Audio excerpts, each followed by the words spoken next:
صدق الله مولانا العلي العظيم وبلغنا رسوله النبي الكريم ونحن على ذلك لمن الشاهدين والشاكرين والحمد لله رب العالمين. درود شریف پڑھ اللهم صل على سيدنا محمد وعلى آل سيدنا محمد وبارك وسلم. اللهم صل على سيدنا محمد وعلى آل سيدنا محمد وبارك وسلم. اللهم صل على سيدنا محمد وعلى آل سيدنا محمد وبارك وسلم. آپ حضرات تھوڑا مل کر بیٹھ جائیں، سامنے آ جائیں، آ جائیے. کوئی تکلیف نہیں ہے تو آ جائیے، اگر تکلیف ہے تو وہیں رہیے.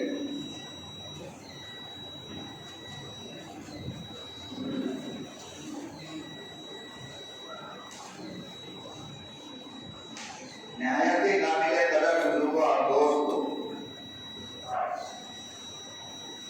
ملک و ملت کے پیارے غیور نوجوانوں، عزیز بچوں،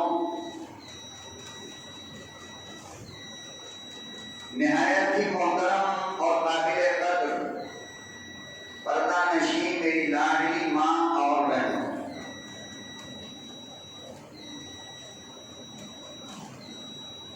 آج کا یہ عظیم الشان اجتماع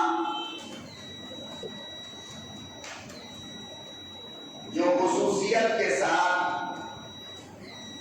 ماں بہن بیٹیوں کی تربیت کے تعلق سے رکھا گیا ہے، اور اس کے ضمن میں آپ حضرات یہاں پر تشریف فرما ہیں،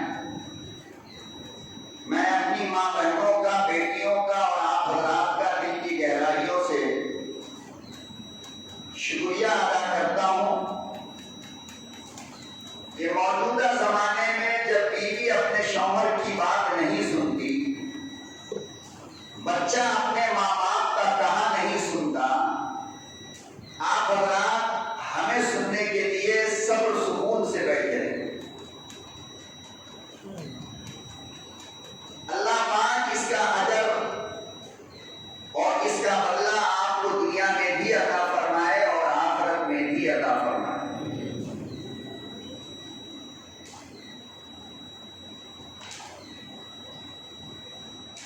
دنیا کی قوم میں اور دنیا کے کسی مذہب میں، دنیا کے کسی دھرم میں عورتوں کو وہ مقام نہیں دیا گیا جو مقام مذہب اسلام کے اندر دیا گیا ہے.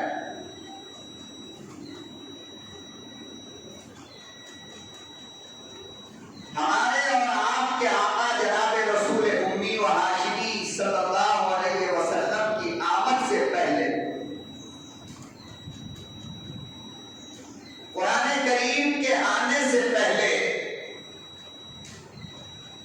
مکہ المکرمہ جہاں پر بڑے بڑے دانشور اور بڑے بڑے سرمایہ دار اور بڑے بڑے سردار رہا کرتے تھے، اس حرم کے اندر عورتوں کی حالت یہ تھی کہ اگر کسی کے گھر میں بیٹی پیدا ہو جاتی تو بیٹی کو جوان ہونے سے پہلے مٹی میں زندہ دفن کیا جاتا تھا.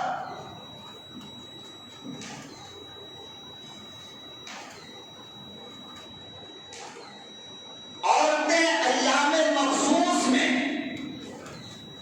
جب وہ ناپاکی کی حالت میں ہوتی تو مکمل 10 دن کے لیے عورتوں کو جنگل میں لے جا کر درختوں سے باندھ دیا جاتا تھا، یہ کہہ کر کہ یہ ناپاک ہے، گھر میں رہنے کے لائق نہیں.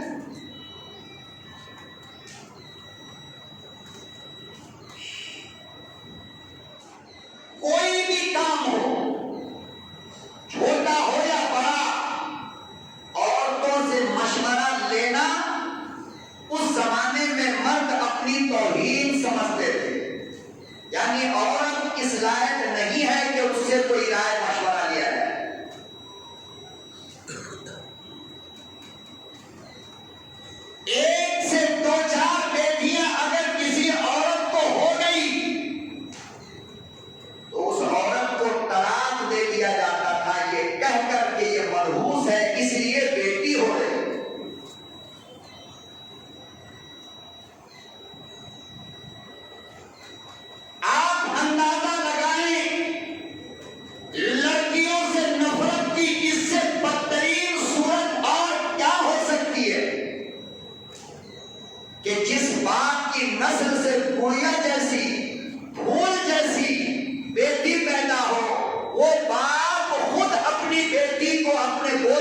اٹھا کر جنگل میں لے جا کر مٹی کھود کر زندہ ڈال دیتا.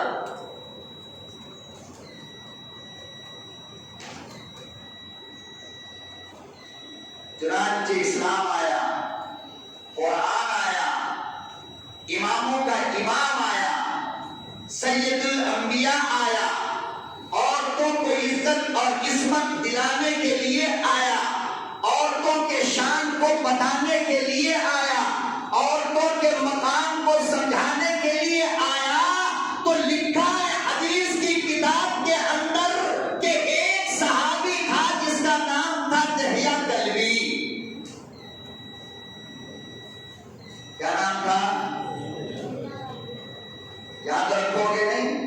انشاءاللہ. میں آج اپنی بیٹیوں کو بس یہی بتانے کے لیے بیٹھا ہوں کہ جس اسلام نے تم کو زمین سے اٹھا کر آسمان کا تارا بنا دیا، آج اسی اسلام کو تم بدنام کرنے پہ تلی ہو.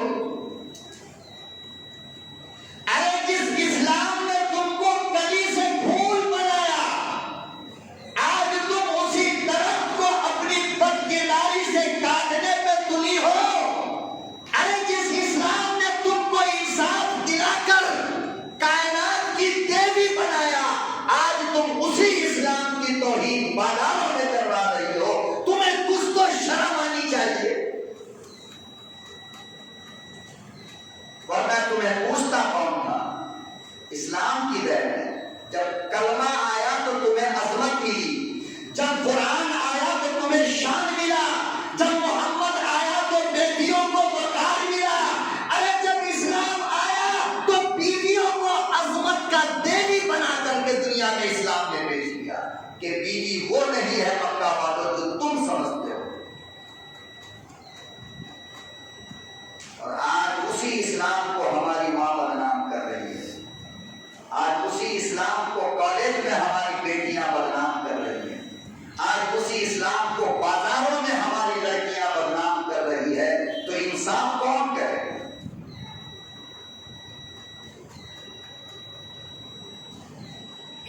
اور یہ تقریر، یہ اجتماعات، یہ جلسے، یہ جلوس، ارے مولوی آئے گا بول کر چلا جائے گا، لیکن سوال یہ پیدا ہوتا ہے کہ مولوی کے بتائے ڈگر پہ راستے پہ چلے گی کون؟ چلانے کے لیے تو ہم نہیں آئیں گے نا.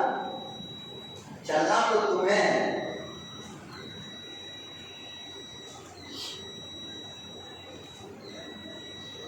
دہیہ کلبی ایمان لانے سے پہلے بڑے خوبصورت صحابی تھے، بہت خوبصورت نوجوان تھا، بے پناہ خوبصورتی. نماز فجر پڑھ کر کے میرا نبی نکلا تو اس پہ نظر پڑ گئی. ابھی ایمان نہیں لایا، ابھی کافر ہے. کیا ہے ابھی؟ کھانے سے تو فارغ ہے نا ہم لوگ. میرا کھانا ابھی قرض ہے، میں بتا دے رہا ہوں. بھوکے پیٹ بول رہا ہوں آپ سے، اور ناشتہ بھی ابھی نہیں کیا ہوں میں. میرا کام یہ ہے کہ کام پہلے کرو، مزدوری بعد میں. تھوڑا ساتھ ساتھ بولیں گے نا کیونکہ تھوڑے لوگ ہیں. پیغمبر کی نظر پڑ گئی اس نوجوان پر. اسمارٹ ہے، خوبصورت ہے. آقا صلی اللہ علیہ وسلم نے جو اس کا چہرہ دیکھا، اس سے کچھ کہا نہیں. چپ چاپ مسجد میں آئے، مصلی بچھایا، 2 رکعت صلاۃ الحاجت پڑھی اور اللہ سے دعا مانگی. امام الانبیاء محبوب کبریا حضرت محمد مصطفیٰ صلی اللہ علیہ وسلم نے دعا مانگی، رونے لگے، آنکھ بہنے لگی، کلیجہ دھڑکنے لگا.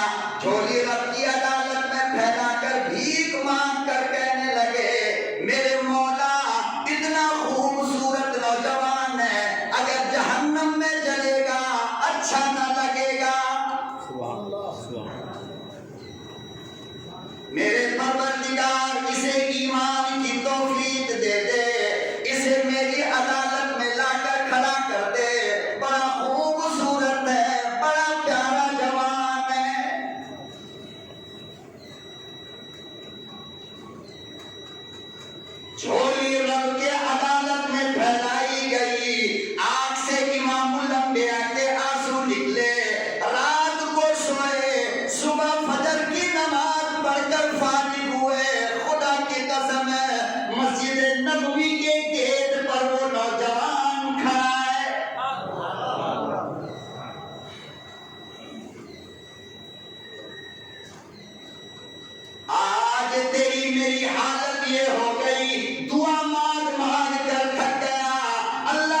ارے میرا نبی تہجد میں جھولی پھیلا کر عمر کو مانگے، اشراق کے وقت عمر آ گیا، فجر کی نماز کے وقت دہیا گرمی کو مانگا، نماز کے بعد دہیا آ کر کھڑا ہو گیا، آنکھ سے آنسو گرنے لگے، امام الانبیاء محبوب کبریا حضرت محمد مصطفیٰ صلی اللہ علیہ وسلم نے پوچھا ارے دہیا کیوں آئے ہو؟ کہنے لگا دہیا بڑے عقل والے معلوم ہوتے ہو، ارے خود تو بلاتے ہو پھر پوچھتے ہو۔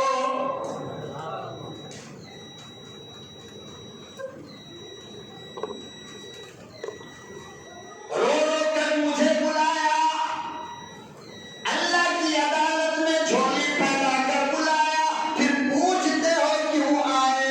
میں کیا بتاؤں؟ ارے ادھر تم خانہ کعبہ میں بیٹھ کر اللہ کی عدالت میں مجھے مانگ رہے تھے، اور ادھر میری کروٹیں بدل رہی تھی، نیند نہیں آتی تھی۔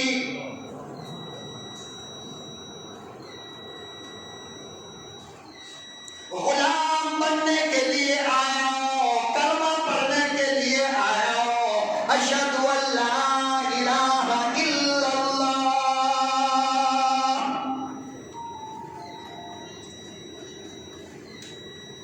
غلام مصطفیٰ بن گیا،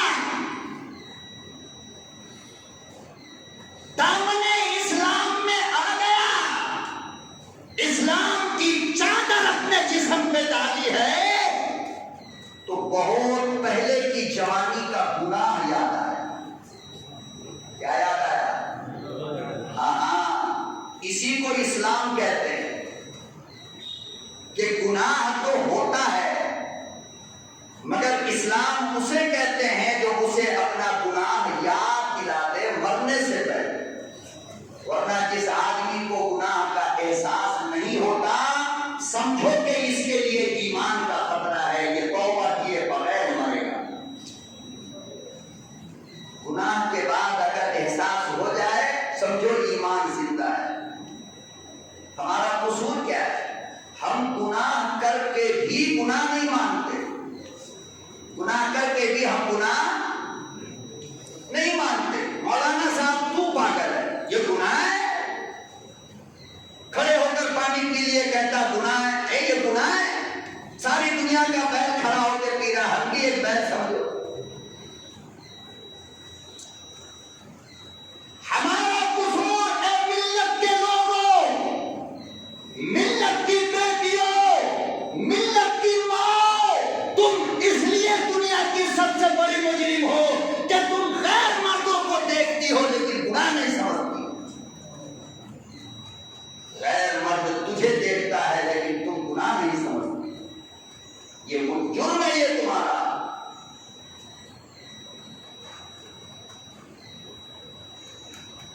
نبی کی عدالت میں ایک گاؤں والا آدمی آ گیا، گاؤں والا، اور گاؤں کے جو لوگ ہوتے ہیں نا وہ ہمت والے بہت ہوتے ہیں، وہ ڈرتے ورتے نہیں کسی سے۔ قاضی صاحب ہوں گے اپنے گھر کے، مولانا ہوں گے اپنے گھر کے، مسافہ تو کرنا ہی پڑے گا۔ ہمت والا آ کر کے کھڑا ہو گیا، سوال پوچھا، یا رسول اللہ یہ بتائیے دنیا کی سب سے اچھی عورت کون ہے؟ دنیا کی سب سے اچھی عورت؟ نبی نے یوں سر کو جھکایا کہ شاید جبرائیل امین آ جائے جواب دے کر۔ جبریل تو آئے نہیں، وہ دیہاتی سینے پہ کھڑا ہوا، بولتے کیوں نہیں؟ نبی تم ہو تو ہم پوچھیں گے کس سے؟ جواب دو۔ پیغمبر نے یوں نظر پھرائی تو بازو پہ حضرت علی بیٹھے تھے، جس کو نبی نے کہا یہ باب العلم ہے، علم کا دروازہ ہے، علم کا شہر ہے۔ کہا کہ علی تم ہی جواب دے دو، میرے ذہن میں کچھ آ نہیں رہا ہے۔ آیا داماد اور سسر کا رشتہ ہو تو ایسا، آج کا رشتہ معلوم، داماد کو سسر دیکھے تو راستہ بدل دیتا ہے کہ کہیں پھر پتہ نہیں کچھ ڈیمانڈ کر دے، کیونکہ حرام کھانے کی عادت ہو گئی نا داماد سب کو۔ گیس سلنڈر سسر دلا، گاڑی لے لیا جہیز میں، پیٹرول کا پیسہ نہیں ہے، سسر دے۔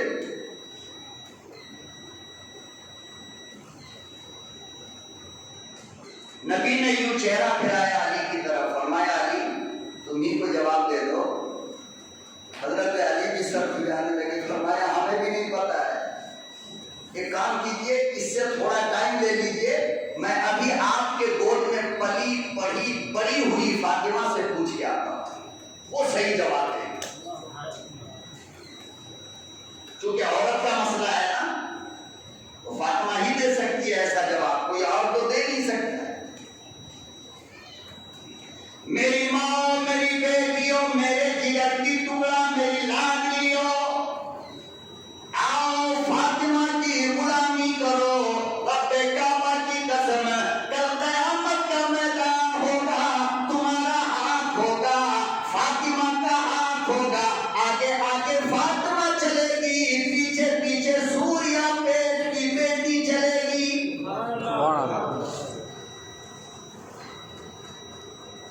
حضرت علی داماد مصطفیٰ تشریف لے گئے، چہرے سے پریشانی جھلکتی نظر آئی، سامنے خاتون جنت کے کھڑے ہو گئے، وفادار بیوی تھی۔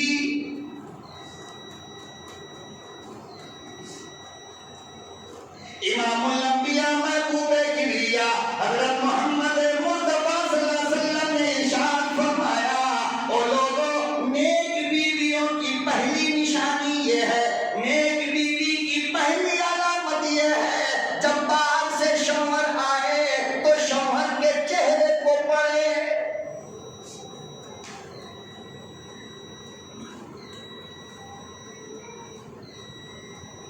کہاں سے آئے ہو پوچھنا غلط، کیا لے کر آئے ہو اچھی بیوی کی علامت نہیں ہے۔ فرمایا نیک بیوی وہ ہے جو دروازے کے پیچھے چھپ کر کھڑی ہو جائے، جب شوہر آئے سلام کر کے لپٹ جائے۔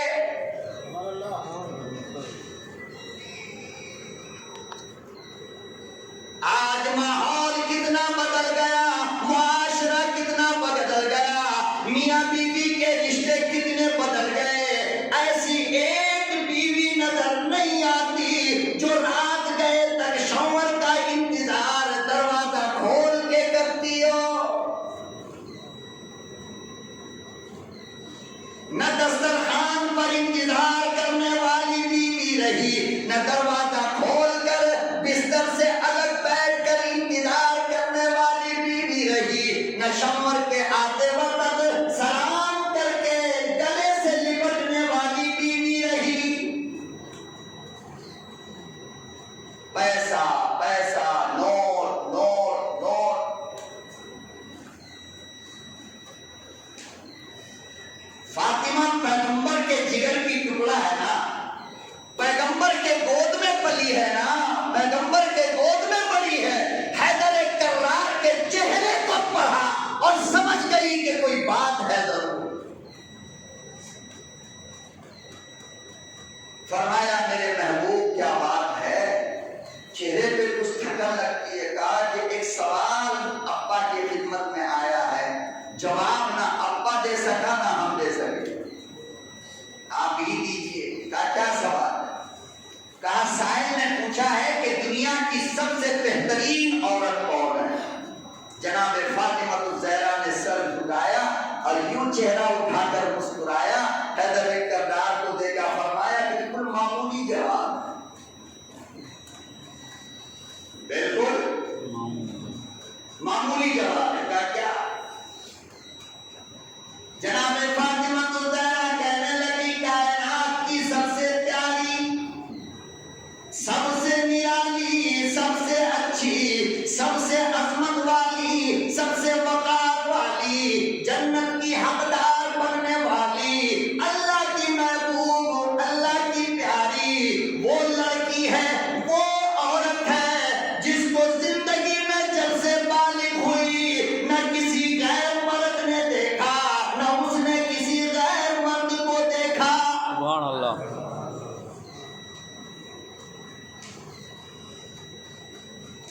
فرمایا میرے محبوب یہی وہ عورت ذات ہے جس پہ اللہ بھی فخر کرتا ہے، جس پہ اللہ بھی رشک کرتا ہے۔ فرمایا کہ جس عورت نے غیر مرد کو دیکھا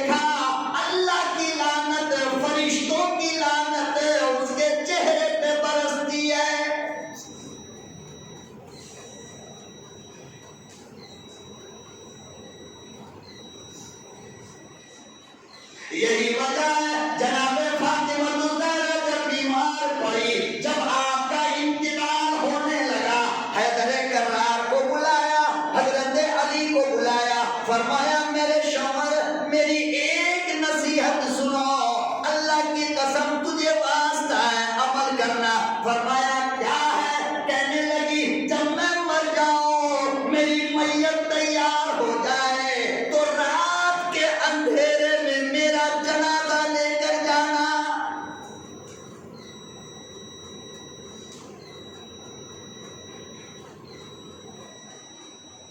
فرمایا فاطمہ ایسا کیوں بولتی ہو، کیا بات ہے؟ کہنے لگی میری تمنا یہ ہے، میرا آرزو یہ ہے، میرا شوق یہ ہے کہ محمد کی بیٹی کو جب زندگی میں کسی غیر نے نہ دیکھا تو فاطمہ کے جنازے پر بھی کسی غیر کی نظر نہ پڑے۔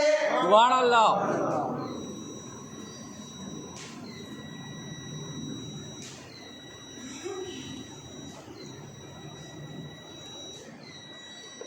ایک بیٹی، میں رب کی قسم کھا کر کہتا ہوں سوریا پیٹ والو، ایک بیٹی ایسی پیدا کرو یہ دھرتی سمجھ جائے گی۔ لیکن مجھے معاف کرنا کہ تمہاری بیٹیاں صبح سے لے کر شام تک، تمہاری بیویاں صبح سے لے کر شام تک جب تک 50 غیر مرد کی نظر نہ دیکھ لے اسے نیند نہیں آتی۔ اتنی بے غیرت ہماری بیویاں ہو گئی، اتنی بے غیرت ہماری بیٹیاں ہو گئی۔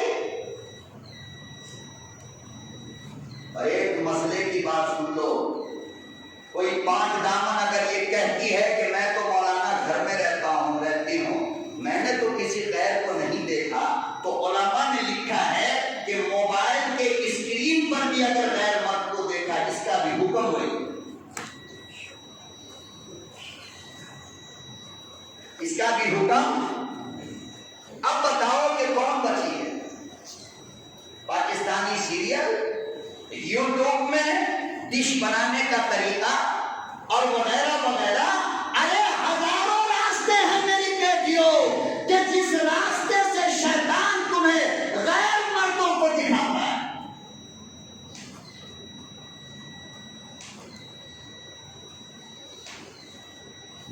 ایک دو نہیں، حالانکہ قرآن کریم کہتا قل للمؤمنات یغضضن من ابصارهن ویحفظن فروجهن۔ امام الانبیاء عورتوں سے کہو، لڑکیوں سے کہو، بے عورتوں سے کہو جب راستہ چلے نظر کو جھکا کر چلے۔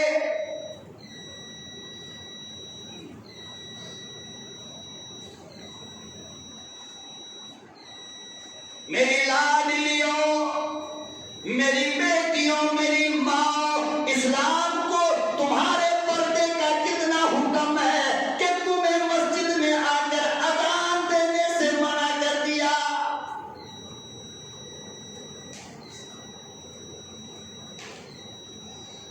تمہارے پردے کا میرے اللہ کو کتنا فکر ہے کہ اپنے گھر میں بیٹھ کر بھی آواز سے قرآن کی تلاوت منع کر دی۔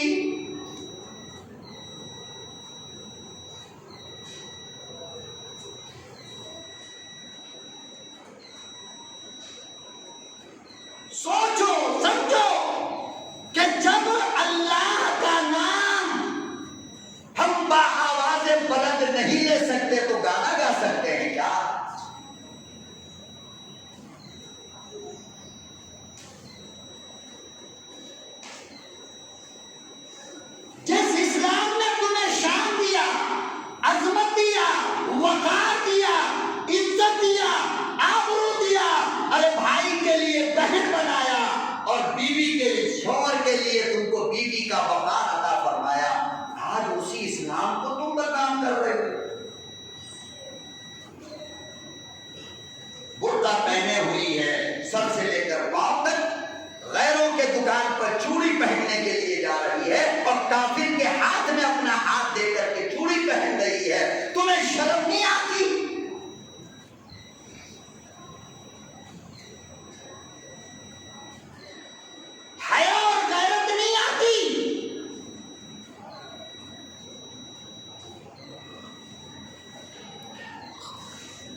گناہ یاد آ گیا. کب؟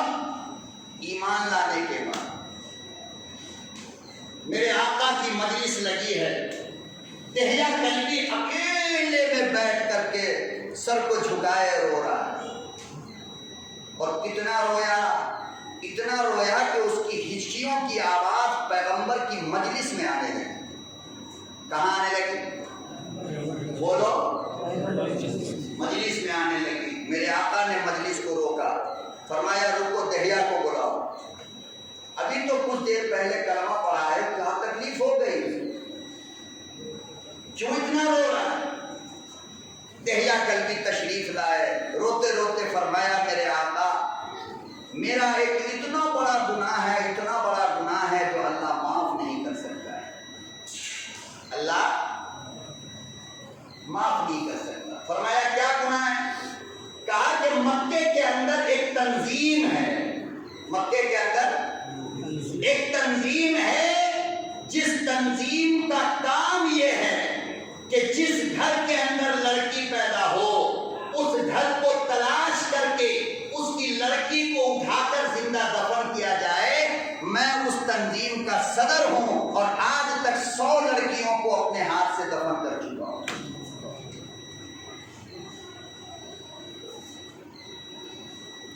کتنی کو؟ اللہ کے نبی صلی اللہ علیہ وسلم نے فرمایا گھبراؤ مت، الاسلام یہدم ما کان قبلہ، کہ جب کوئی بندہ اسلام لے آتا ہے تو اللہ اس کے تمام گناہوں کو معاف کر دیتا ہے. حضرت دہیا کلبی کو پھر بھی سکون نہ ملا. کہنے لگے امام الانبیاء محبوب کبریا، اس سے بھی بڑا ایک گناہ ہے، اس سے بھی بڑا ایک جرم ہے. ایسا لگتا ہے اس جرم کو میرا اللہ ہرگز معاف نہ کرے گا. فرمایا وہ گناہ کیا ہے، وہ جرم کیا ہے، وہ قصور کیا ہے؟ بتاؤ تو صحیح، سناؤ تو صحیح. اب جو اس نے سنانا شروع کیا تو حدیث کی کتاب میں مسند امام احمد بن حنبل میں لکھا ہے کہ ادھر دہیا کلبی کو واقعہ سناتا جا رہا تھا اور ادھر پیغمبر کے آنسو داڑیوں سے ٹپکتے تھے. وہ سنا رہا ہے، پیغمبر خاموش روتے جا رہا ہے. کہنے لگا دہیا کلبی کہ میں ایک مرتبہ ملک شام تجارت کے لیے جا رہا تھا.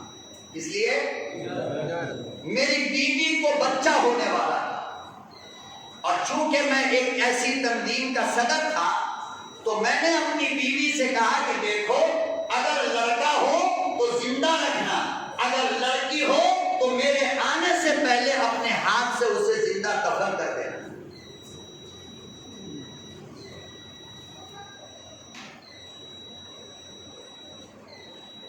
کہتے ہیں میں یہ کہہ کر چلا تو گیا لیکن وہ مکر اللہ واللہ خیر الماکرین. لوگوں تمہاری پلاننگ چلتی نہیں، پروگرام تو اللہ کا چلے گا.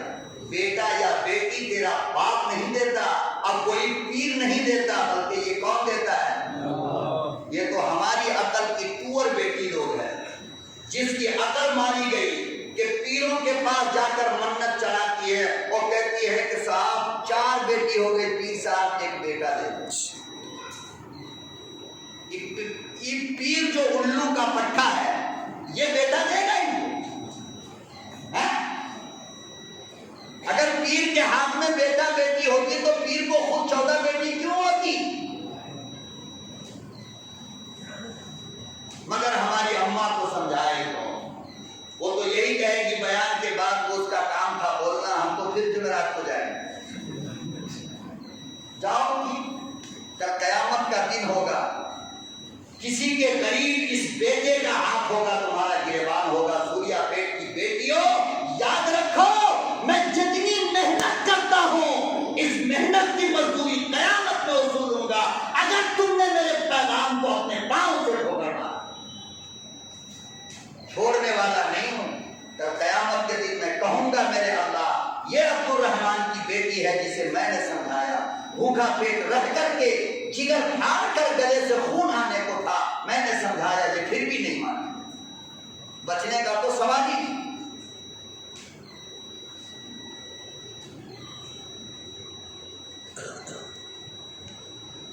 دہیا کلبی نے کہا میرے گھر میں ڈلیوری ہونے والی تھی، میں نے کہا اپنی بیوی کو کہ سنو، لڑکا ہو تو زندہ رکھنا، لڑکی ہو تو۔ آج بھی ان کافروں کا مزاج ہمارے اندر گردش کرتا ہے۔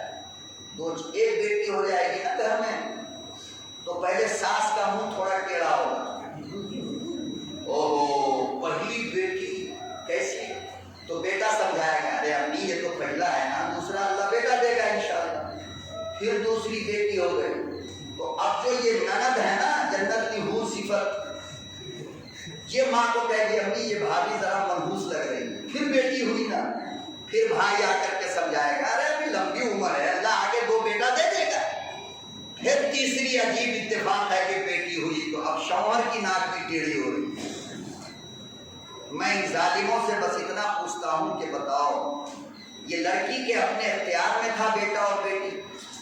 اور میرا دعویٰ سنو اور چیلنج سنو شریعت کی روشنی میں بھی اور حکمت کی روشنی میں بھی، کہ لڑکا یا لڑکی جو پیدا ہوتی ہے نا تو فن طب کے اندر لکھا ہے اور شریعت کہتی ہے کہ جس کی ناپاکی کی زیادتی ہوگی بچہ وہی ہوگا۔ دوسری بات کہ جب تک کہ عورت سے تم ملے نہیں، نہ اس کو بیٹی ہوئی نہ بیٹا ہوا بیٹا بیٹی کب ہوا؟ جب تم ملے۔ اللہ نے فرمایا کہ عورت کا پیٹ فیکٹری ہے، مٹیریل اس فیکٹری میں جیسا ڈالو گے مال ویسا ہی تیار ہوگا۔ اگر بیٹی تیار ہوئی ہے تو قصور تیرا ہے، عورت کا نہیں۔ ماشاءاللہ سبحان اللہ، عورت کا قصور ہے، تیرا جرم ہے۔ اگر لڑکی ہونا جرم ہے تو تیرا مٹیریل لڑکی والا تھا، اس لیے اس فیکٹری کے اندر لڑکی بنی ہے۔ وہ اپنی قسمت کو بول کہ میں بدقسمت ہوں، بیٹی نہیں، عورت نہیں۔ عجیب عجیب پاگل لوگ ہیں دنیا میں۔ بول کر کے دہیا کلبی تو چلے گئے۔ عجیب بات کہ لڑکی پیدا ہوئی، 2 سال تجارت کا سامان بیچ کر جب واپس آئے، اب ماں تو ماں ہوتی ہے نا، ماں اپنے ہاتھ سے بھلا اپنے جگر کے ٹکڑا کو کیسے دفن کر سکتی؟ بچی اپنے گھر میں پلتی رہی، ماں بیچاری سوچتی سمجھتی رہی کہ چلو آئے گا، گڑیا جیسی خوبصورت ہے، گلاب کی پنکھڑیوں جیسے ہونٹ ہیں، باپ کو رحم آ جائے گا، اپنے گھر میں بیچاری کو پالتی رہی۔ جب یہ دہیا کلبی سفر سے آئے اور یہ واقعہ سنا رہا ہے، کون صحابی؟ کس کو؟ نبی کو۔ جب سفر سے آئے تو گیٹ بند تھا، باہر سے دستک دیا تو یہ معصوم پھول کی کلی دوڑی گئی اور اندر سے اس نے دروازہ کھول کر کے پوچھا کون ہے آپ؟ کیا پوچھا؟ کون ہے؟ تو اس نے کہا تو کون ہے؟ تو کہا کہ میں اس گھر کے مالک کی بیٹی ہوں، میں اس گھر کے مالک کی۔ اس نے کہا کہ اگر تو اس گھر کے مالک کی بیٹی ہے تو میں اس گھر کا مالک ہوں، میں اس گھر کا۔ اندر گیا، جا کر کے بیوی سے کہا کہ میں نے تجھے جو کہا تھا تو نے وہ کیوں نہیں کیا؟ بیوی رونے لگی، کہا کہ میرا دل، میرا جگر یہ کام کرنے کے لیے تیار نہیں ہوا۔ کہا کہ چلو اس کو غسل دے کے کپڑا پہناؤ۔ غسل دیا، کپڑا پہنایا، کاندھے پر اٹھایا معصوم بچی کو۔ بچی بار بار پوچھتی رہی کہ امی مجھے کیوں غسل دے رہی ہو، کیوں نیا کپڑا پہنا رہی ہو؟ ابا کہیں گھمانے لے جائیں گے ہم کو؟ ماں کے آنسو ٹپک گئے، کیونکہ ماں یہ سمجھ رہی تھی یہ میرے لگتے جگر کا آخری مرحلہ ہے، یہ میرے جگر کے ٹکڑا کا آخری مرحلہ ہے، اب جو جائے گی تو پھر قیامت تک کے لیے لوٹ کر نہ آئے گی۔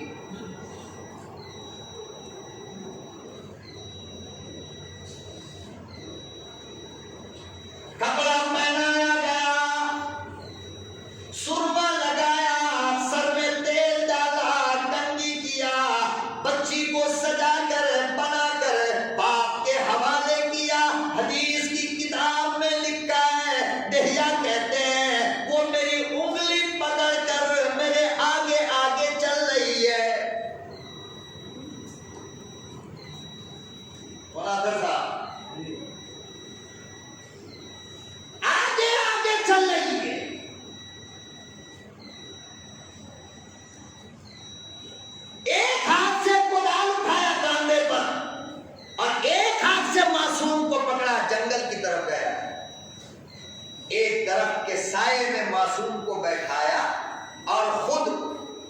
کھودنے لگا. اللہ اکبر و کبیرہ کتابوں میں آتا ہے وہ جو زمین کھود رہا ہے مٹی اڑ کر اس کے داڑھی پہ پڑتی ہے. وہ معصوم بچی دوڑ دوڑ کر آتی ہے, میرے پاپا آپ کی داڑھی گندی ہو رہی ہے.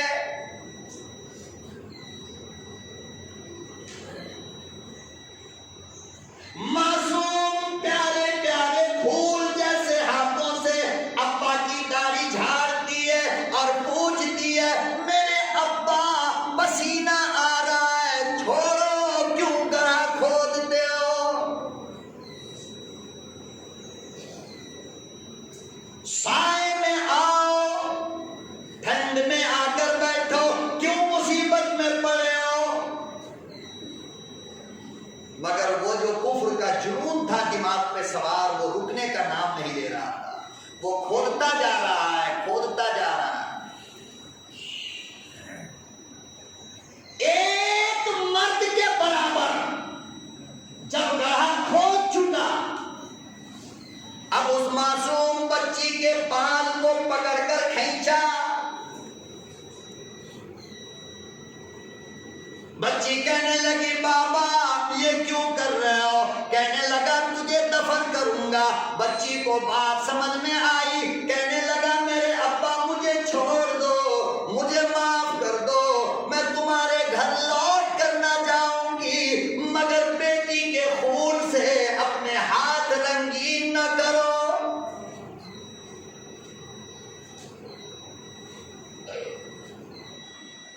میرا قصور تو بتاؤ, میرا جرم تو بتاؤ, میری غلطی تو بتاؤ. کچھ بھی سمجھ میں نہ آیا. بچی کے بال کو پکڑ کر اس گڑھے میں دھکا مارا, اوپر سے مٹی ڈالا.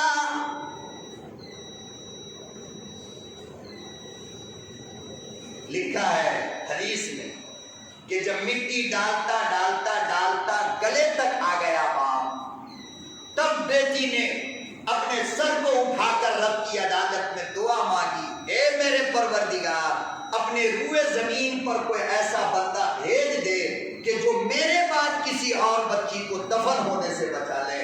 فرمایا کہ اس کی دعا کے بعد ہی آمنہ کے در یتیم کی مکے میں بعثت ہوئی.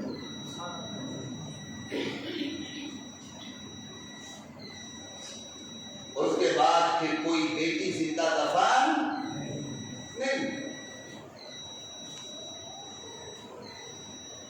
اللہ کے نبی صلی اللہ علیہ وسلم روتے جا رہے ہیں. دہیا کلبی جب آخری مرحلے پہ آیا, کہتا ہے جب سر تک مٹی آ گئی اس نے آہ بھری, میرا جنون ختم نہ ہوا, میں نے پوری قبر کو برابر کر دیا. اللہ کے نبی صلی اللہ علیہ وسلم روتے رہے. فرمایا دہیا آج بھی تیری آنکھوں میں اس جگر کے ٹکڑا کا خون دوڑتا ہے.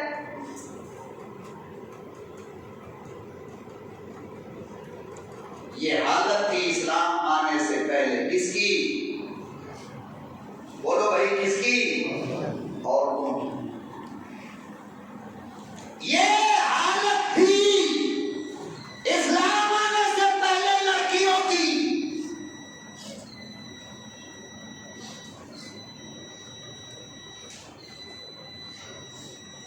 کوئی مقام, کوئی عظمت, کوئی شان عورت کا تھا ہی نہیں عرب کے معاشرے کے اندر. عورتیں ناپاک ہوتی تو اسے لے جا کے کہاں ڈال دیتے؟ جنگل میں. چاہے وہ امیر کی بیوی ہو یا غریب کی, محتاج کی ہو یا فقیر کی, سردار کی ہو یا رعایا کی, کوئی بھی ہو, کیا کرتے؟ عورت کو لے جا کر جنگل میں درخت سے باندھ دیا کرتے. لکھا ہے کہ کبھی کبھی جنگلی جانور آ کر عورت کو چیڑ پھاڑ کر کھا جاتا تھا. وہ 10 دن کے ایام میں بارش ہو تو بھی وہیں پر, ٹھنڈ ہو تو بھی وہیں پر, نہ کھانا نہ پینا. اور عجیب بات بتاؤں, خدا کی قسم, لکھا ہے کہ اس کو جب پانی وہ مانگتی تو لکڑی کے سہارے دھکا مار کر کے شوہر وہاں تک پانی پہنچاتا تھا، کھانا دور سے پھینک کر کے دیا جاتا تھا۔ یہ حالت تھی عورتوں کی کب تھی؟ اسلام آیا۔ کیا آیا؟ اسلام آیا تو کیا ہوا؟ اماں عائشہ سے پوچھو۔ اماں عائشہ کہتی ہیں کہ جب میں ناپاک ہوتی تھی، جب میں مہینے کی ناپاکی مجھے ہوتی تو میرے محبوب غسل کرتے، کہاں؟ مسجد نبوی میں۔ کتنا خوبصورت مذہب ہے اللہ کے قسم اسلام۔ پتہ نہیں کیا ہو گیا ہماری عورتوں کو، ہماری ماں بہنوں کو، سمجھنے کی کوشش ہی نہیں کر رہے۔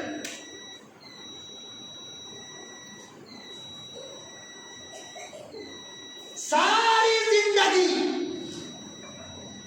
ایک وہ بیٹی جو لا الہ الا اللہ پڑھتی رہی، اللہ کا قرآن پڑھتی رہی، پیغمبر پر ایمان رکھ کر جیتی رہی، صرف اپنے جوانی کے جنون میں آ کر آج کافروں کے گود میں جا کر کے رات گزار رہی۔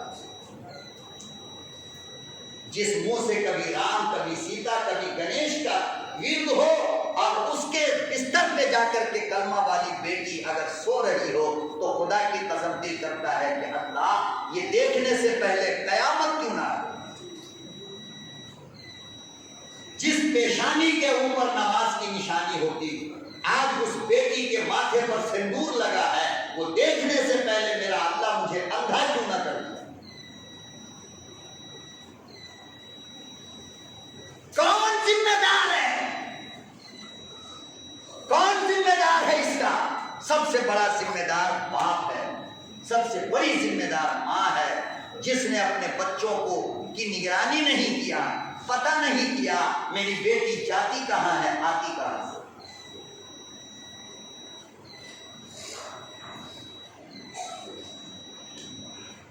اماں کہتی ہے میں ناپاک ہوتی، اور یہ کہاں لکھا ہے؟ مولانا اطہر صاحب کے روم میں آؤ، شمائل ترمذی رکھی ہے، اٹھا کر کے دیکھ لو، اس میں یہ لکھا ہے یہ واقعہ۔ چونکہ میری عادت یہاں وہاں کی باتیں کرنے کی نہیں ہے، چٹکلا چٹکلا ٹائم پاس میرا کام نہیں ہے۔ کہتی ہیں کہ میں ناپاک ہوتی۔ اسلام کے آنے سے پہلے کی تصویر آپ نے دیکھا، جب عورتیں ناپاک ہوتی تو کیا ہوتا تھا؟ جنگل میں پھینک دیا جاتا تھا۔ اسلام جب آیا، اس گندگی کو ختم کرنے کے لیے اماں کے ساتھ میرے آقا نے جو رول ادا کیا ہے، اماں نے اس کو نہ بتانے والی بات کو بھی بتا دیا، تاکہ دنیا کی بیٹیوں کو سمجھ میں آ جائے کہ اسلام نے تمہیں کتنی عزت عطا کی۔ کہتی ہیں کہ میرے آقا غسل کرتے مسجد میں، کمرے میں نہیں، کہاں؟ مسجد میں۔ اچھا، اماں عائشہ کا جو کمرہ ہے نا، ہاں وہ ادھر، اور ادھر مسجد نبوی کا حصہ، ادھر آپ کے کمرہ کا حصہ، تو یہاں پر بیچ میں نیچے کے حصے میں ایک کھڑکی کھلی ہوئی تھی، ایک کھڑکی۔ تو کہتی ہیں کہ جب میرا محبوب غسل کر کے آتا تو کہا کرتے کہ حمیرہ ذرا کھڑکی کے پاس آؤ اور پلتھا مار کر پاؤں پھیلا کر کے بیٹھو۔ کہتی ہیں کہ میں بیٹھ جاتی، میرا محبوب آتا اور مسجد کی طرف سے سر نکال کر میرے گود میں رکھ دیتا۔ وہ کہتے کیا کہ میرے سر میں کنگھا کرو، آئے کیا کرو؟ یہ سب کب؟ جب اماں ناپاک ہو، میرا آقا اپنے سر محبوب اماں کے گود میں رکھ کر کہتے کہ مجھے کنگھا کرو۔ میں نے پوچھا اماں اتنے اندر کی بات آپ کو بولنے کی کیا ضرورت تھی؟ فرمایا اگر نہیں بولتی تو ناپاکی کے زمانے میں بیوی کے ساتھ جینے کا طریقہ امت کو کیسے معلوم ہوگا؟ اس لیے میرے بیٹوں میں نے اندر کی بات بھی تم سے بتایا ہے کہ وہ ایسی نہیں ہوتی ہے حالت ناپاکی میں جیسا تم سمجھتے ہو۔ ہر کھانا بنانا، پینا، اٹھنا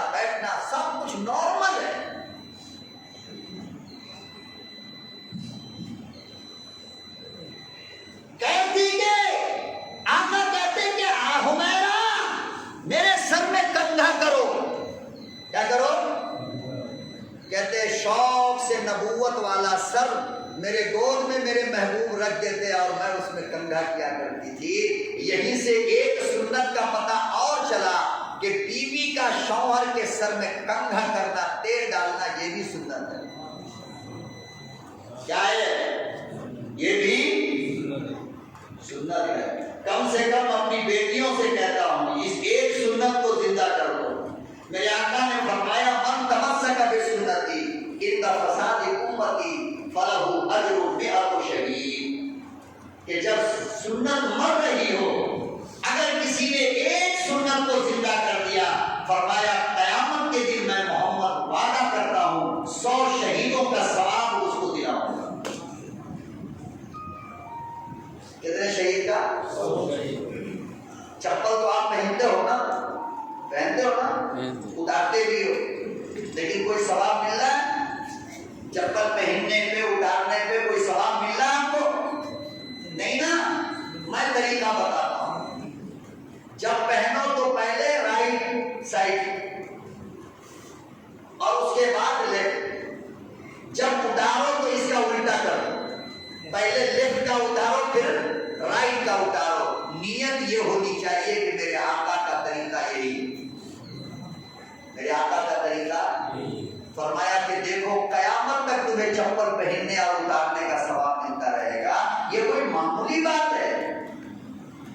دن بھر میں کتنی بار چپل پہنو گے اتارو گے، پہنو گے اتارو گے، خواہ وہ لڑکی کرے، عورت کرے، مرد کرے، کوئی بھی کرے، ثواب برابر ہے، ایکول لیول ثواب۔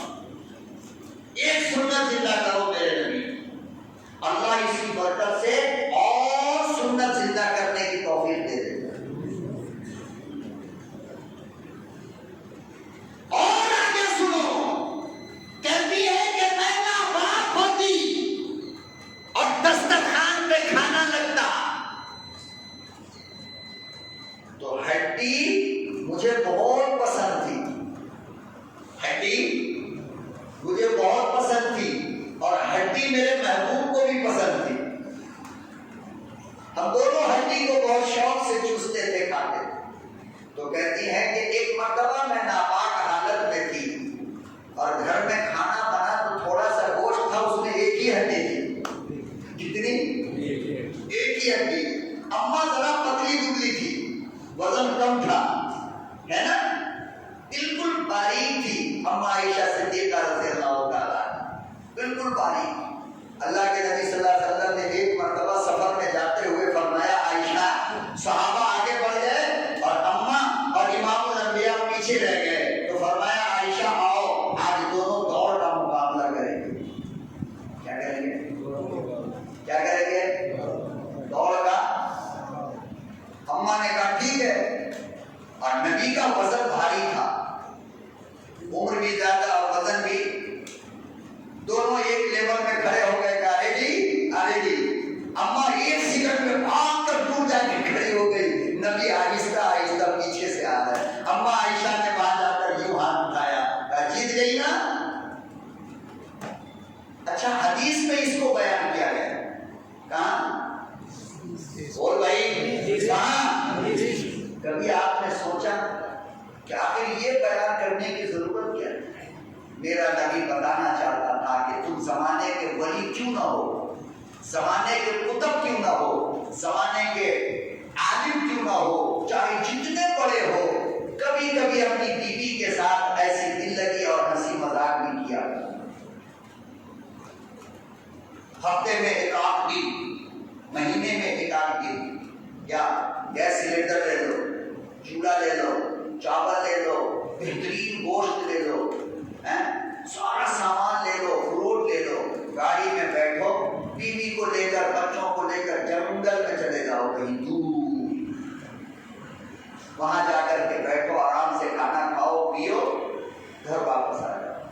فرمایا یہ ایک دن کی دعوت تمہاری بیوی کو سالوں کی غلام بنا دے، اتنا پیار تمہاری بیوی میں آیا ہے۔ کوئی مولوی تو منع کرے، اور کوئی منع کرے تو میرا نام لینا، کہنا کہ مولوی آ کر کے کہہ کے گیا ہے، کوئی غیر ہے وہاں پہ، سب اپنے ہیں نا۔ تو نبی نے فرمایا اور دوڑے، اماں بڑھ گئی، کہنے لگی میں جیت گئی، کہا ہاں بالکل دنوں کے بعد جب اماں کا وزن بڑھ گیا، کیا ہوا؟ وزن، تو شام کا وقت تھا اور مسجد نبوی کے باہر جب سارے صحابہ چلے گئے تو اللہ کے نبی صلی اللہ علیہ وسلم نے فرمایا عائشہ اے حمیرہ آؤ ہم دونوں مقابلہ کرتے ہیں۔ کیا کرتے ہیں؟ دوڑ کا مقابلہ کریں گے۔ کون کہہ رہا ہے یہ؟ ارے جس کے صدقے میں پوری دنیا بنی، جو 1,24,000 نبیوں کا امام ہے، ہم تھوڑی سی تقریر کرنا جان گئے تو بیوی کو کچھ سمجھتے ہی نہیں، وہ اتنے بڑے مولانا سے ایسی باتیں کر رہی ہے۔ ارے بابا تو سب کچھ ہے، مگر گیٹ کے بعد، گیٹ کے اندر صرف شوہر ہے اور بیوی ہے، اس کے علاوہ کچھ بھی نہیں۔ اللہ کے نبی صلی اللہ علیہ وسلم نے ارشاد فرمایا تھا کہ بیوی اس لیے ہوتی ہے کہ تم اس سے کھیلو، وہ تم سے کھیلے۔ ارے میاں بیوی کے لیے مارکیٹ میں کوئی پلاسٹک کا کھلونا نہیں آتا، فرمایا میاں بیوی ایک دوسرے کے لیے خود کھلونا۔ لیکن سمجھو گے تب نا، تم تو اپنی بیوی کو نانی اماں سمجھتے ہو۔ کھلونا سمجھو گے تو کھلونا بن کر تمہارے پاس رہے گی نا۔ فرمایا آؤ عائشہ مقابلہ کرے، اور ٹھیک ہے دوڑے۔ اماں کا وزن بھاری ہو گیا، نبی آگے بڑھ گئے، کہا کہ برابر ہو گیا، میں نبی کسی کا ترس نہیں رکھتا۔ تو فرماتی ہے سیدہ ملیکہ کائنات کی سب سے سلیقے مند اماں کہ جب گوشت بنا تو ہڈی ایک ہی تھی اور میں حالت ناپاکی میں تھی۔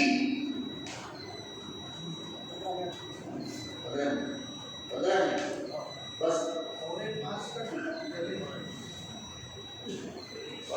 بس اسی لیے کہا میدان میں رکھو، آپ لوگ مسجد میں رکھ دیے، اللہ حفاظت کرنا۔ ہاں مولانا کی بس چلے تو مغرب عشاء فجر ایک ہی ساتھ پڑھا دیتے ہیں۔ بہرحال تو اماں کہتی ہیں کہ ایک ہڈی تھی اور شوق مجھے بھی تھا اور میرے محبوب کو بھی۔ دیکھو باریک باریک سنت بتا رہا ہوں میں آپ کو، جس سے آپ کی زندگی میں واسطہ پڑتا ہے۔ اب یہاں پہ پتہ چل گیا کہ ہڈی چوسنا بھی سنت ہے۔ کیا ہے؟ ہڈی چوسنا بھی سنت ہے۔ تو اماں کہتی ہیں ہڈی ایک تھی اور حالت میری ناپاکی کی تھی۔ یہ ناپاکی کا ذکر میری اماں بار بار کر رہی ہے، بار بار کر رہی ہے۔ کیوں؟ سمجھانے کے لیے کہ اسلام آیا تو عورت کو مقام ملا ہے، ورنہ عورت کو تو جنگل میں پھینک دیا جاتا تھا۔ تو کہتی ہیں کہ جیسے ہی دسترخوان بچھائی نا اور سالن لا کر کے ابھی رکھے، ہم جلدی سے ہڈی کو اٹھائے اور منہ میں ڈال دیا۔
نہ ہو وہو مؤمن، اور حالت یہ ہے کہ وہ مسلمان بھی ہے۔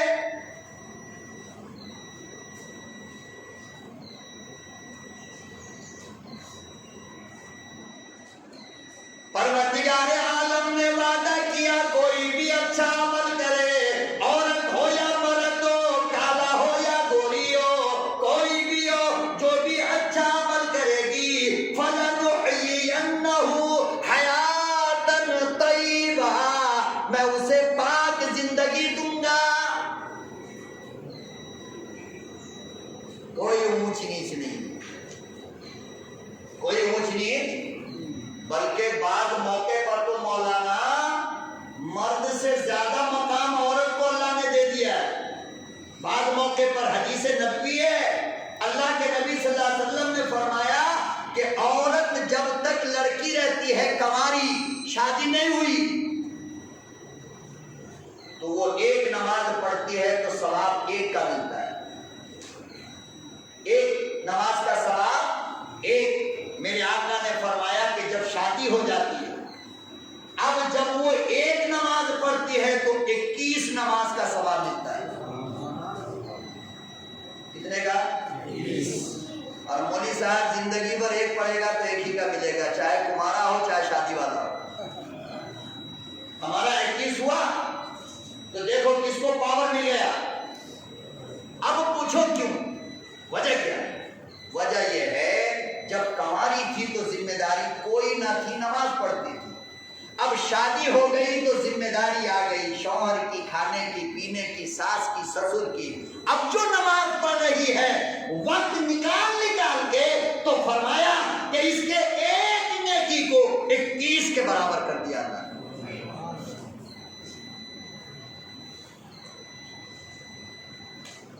اور سنو، کسی بھی حدیث میں یہ نہیں لکھا ہے کہ جس گھر کے اندر لڑکے کی پیدائش ہو تو اللہ اس کے گھر پہ رحمت نازل کرتا ہے، لیکن حدیث میں آتا ہے کہ جس گھر میں بیٹی کی پیدائش ہوتی ہے تو اللہ کا فرشتہ اس گھر میں تب تک رحمت کی برسات کرتا ہے جب تک کہ اس بیٹی کی شادی نہ ہو جائے۔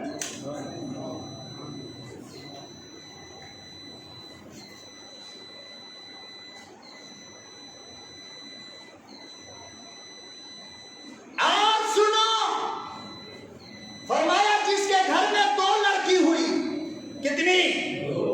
2 لڑکی، اور اس لڑکی کو اس نے تعلیم بھی دے دیا۔ کیا دیا؟ تعلیم سے مراد وہ تعلیم نہیں ہے جس کا بھوت آج کل تم لوگوں کو سوار ہے، انٹرمیڈیٹ، MB BA فلانا ڈھکانا، یہ نہیں ہے مطلب۔ یہ مطلب یاد رکھو، جب تعلیم مطلق بولا جائے گا تو تعلیم دین مراد ہوگا، جب عالم مطلق بولا جائے گا تو صرف عالم قرآن مراد ہوگا۔ کسی انجینئر کو عالم نہیں کہتے، کسی ڈاکٹر کو عالم، کسی پروفیسر کو عالم کہتے ہو؟ تو جب بھی عالم بولا جائے گا تو مراد صرف کون ہوگا؟ علم دین والا عالم، قرآن والا عالم، حدیث والا عالم۔ اس لیے جب مطلق حدیث میں تعلیم بولا جائے گا، قرآن میں تعلیم بولا جائے گا، هل يستوي الذين يعلمون والذين لا يعلمون، یہ عالم جاہل برابر نہیں۔ تو مراد کون ہے؟ قرآن کا عالم اور حدیث کا عالم۔ تو نبی نے فرمایا کہ جس کے گھر میں 2 لڑکی ہو گئی، کتنی؟ 2، اب اس نے لڑکی کو اعلیٰ تعلیم دے دیا۔ اعلیٰ تعلیم سے مراد قرآن کی تعلیم، حدیث کی تعلیم، مسائل کی تعلیم، حلال کی تعلیم، حرام کی تعلیم، ادب کی تعلیم، ماں باپ کی تعلیم دے دی۔ اب بتاؤ، LKG سے لے کر کے IS تک کی کتاب اٹھا لو، کہیں پہ بھی حلال حرام کی تعلیم ہے؟ بڑے کا ادب، چھوٹے پہ رحم ہے؟ ماں باپ کا احترام کسی کتاب میں ہے؟ تو پھر تعلیم سے مراد وہ تعلیم ہوگا نا جس کو حاصل کرنے کے بعد بیٹی اسلام کی بیٹی بنے، وہ تعلیم مراد نہیں ہو سکتا جس تعلیم کے لیے بیٹی جینس پہنے، ٹی شرٹ پہنے، اسکارٹ پہنے، بیوی پہنے اور دوپٹہ کو پھینک کر زندگی گزارے، وہ تعلیم میرا نبی کہے گا؟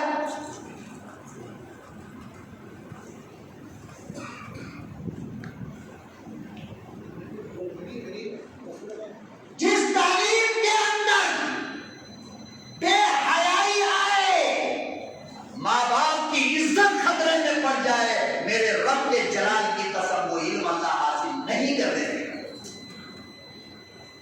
اس لیے کہ بیٹی ماں باپ کی عزت ہوتی ہے، بیٹی ماں باپ کی آبرو ہوتی ہے۔ خدا کی قسم اگر بیٹا کسی کو لے کر چلا جائے تو باپ اتنا بدنام نہیں ہوتا، بیٹی کے جانے کے بعد جو باپ پہ گزرتی ہے وہ باپ جانا کہ خدا کی قسم محلے میں سر اٹھا کر چلنے کے لائق نہیں۔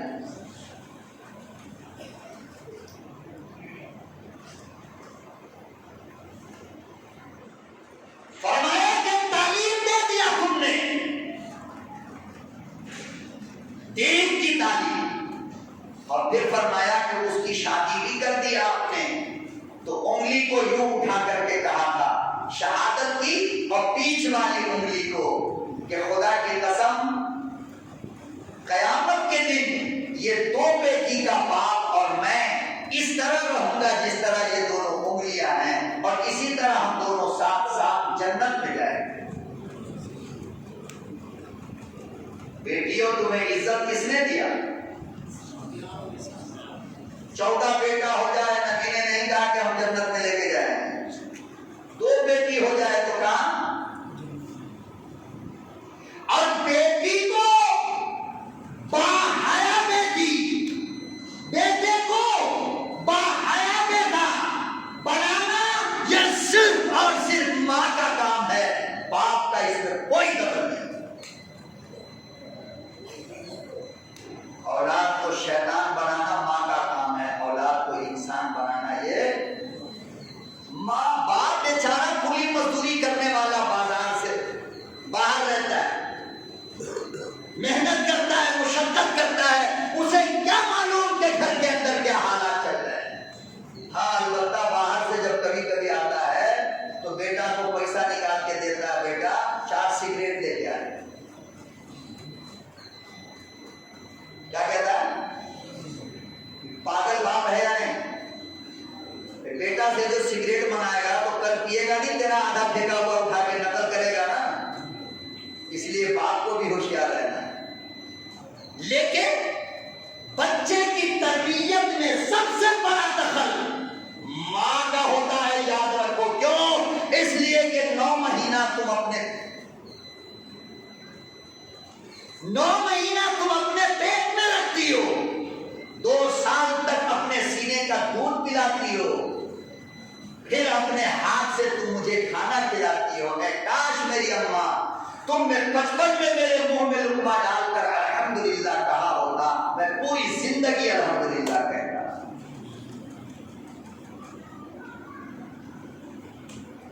حضرت خواجہ فرید الدین شکرگنج رحمۃ اللہ علیہ ولیوں کا ولی ہے، پیروں کا پیر ہے، قطب ابدال ہے،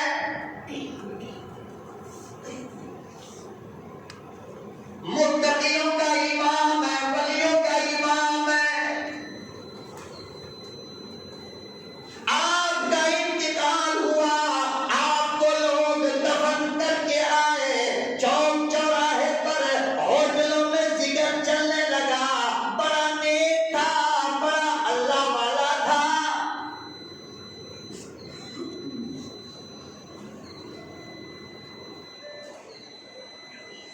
بڑا بزرگ تھا، تہجد گزار تھا، نمازی تھا، تلاوت قرآن کا عادی تھا۔ سب تعریف کر رہے ہیں، ہر بندہ تعریف کر رہا ہے۔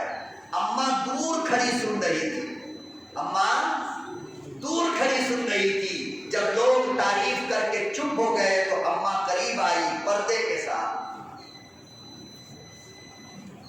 اور کہنے لگی خواجہ فرید کی تعریف کرنے والوں ٹھیک ہے، نمازی تھا، تلاوت قرآن کرتا تھا، ولی تھا، قطب تھا، ابدال تھا، لیکن فرمایا یہ سب کچھ کیسے بنا؟ یہ قسم جب سے وہ میرے پیٹ میں آیا کوئی رات ایسی نہ گزری جو میں نے تہجد میں قرآن مکمل نہ پڑھی ہو۔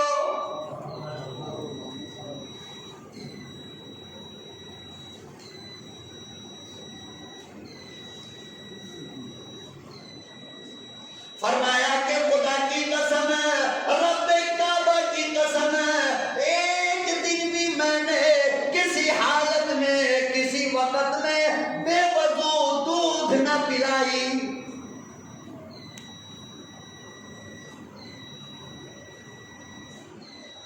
وہ موقع رات کا ہو یا دن کا ہو، صبح کا ہو یا شام کا ہو، ٹھنڈک کا موسم ہو یا گرمی کا، میرا بچہ جب بھی مجھ سے دودھ مانگتا پہلے میں 2 رکعت نماز پڑھتی پھر مصلی پر بیٹھ کر دودھ پلاتی۔ جب اماں ایسی ہوگی تو بیٹا بولو ویسا ہوگا۔ جب میری ماں مجھے پیٹ میں لے کر کے گانا سنے گی تو بیٹا بھی تو ایکٹر ہوگا نا۔